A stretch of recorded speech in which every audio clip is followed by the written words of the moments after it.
Hello, hello. My name is Lakeisha Brown. I am a stroke survivor. I am a heart attack survivor. I am a LVAD recipient, or was an LVAD recipient, and I'm a heart transplant survivor. My journey, I'm going to try to summarize this like the last 4.5 years, 5 years in 2 minutes, or if I can. I don't know. We'll see. My journey started in January 2018 is when I noticed there was some problem. And I thought it was a panic attack. I thought it was, I attributed it to stress. I had a lot going on, as most people do. And I just brushed it off for a while. And then finally I was like, nah, something's wrong. Something's going on. Went to the urgent care because I honestly thought it was anxiety. And they referred me to a cardiologist that day.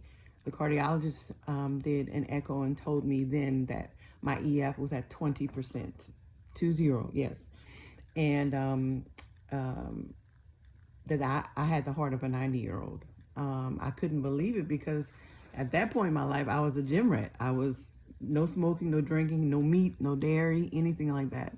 It wasn't until later on that I realized, not I realized, but they did testing and told me that I was already genetically predisposed because my maternal grandmother died from heart failure. So that's that. Once I saw the cardiologist, he was essentially just treating me for water retention, even though my EF was at 20%. Now looking back on it and things that I know now, again, I didn't know, I didn't question really because I figured he's a doctor. He would know what the best course of treatment is for me. That's one of the reasons why I'm all about advocating. Advocating is a love language. Ask questions. If you don't know what questions to ask, then you have somebody there with you that can ask the questions. Medical professionals. Anywho,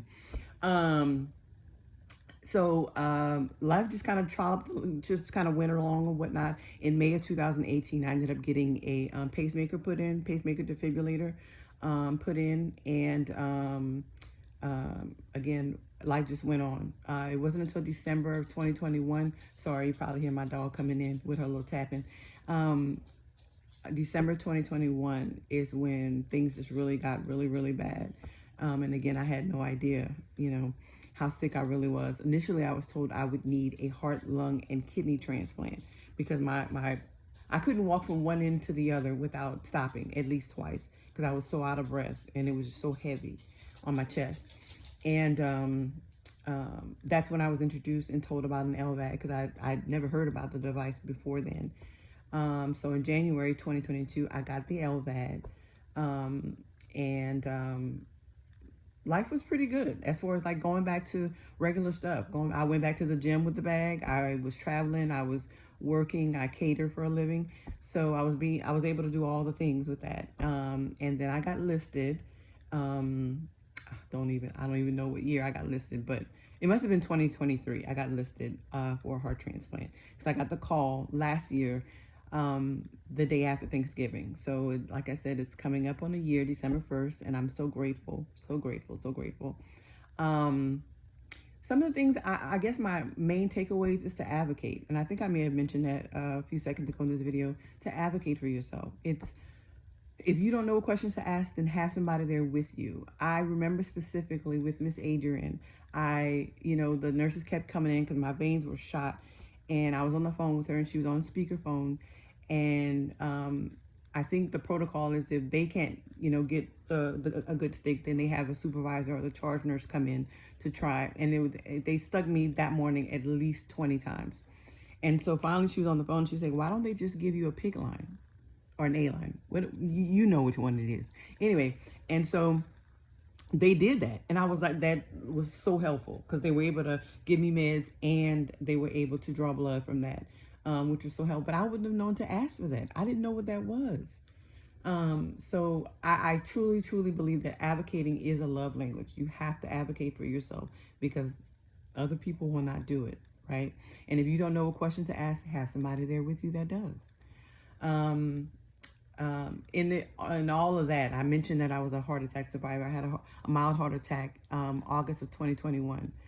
I had my first stroke December of 2021 while I was in the hospital. They were able to rush me down to radiology and correct it. in February. That was probably the only time with my LVAD that I had an issue. I just got home a week before that, and I had a low flow issue alarm go off. So my blood pressure had dropped super duper low, and I had a mild episode with the stroke. But through it all, I'm just eternally grateful.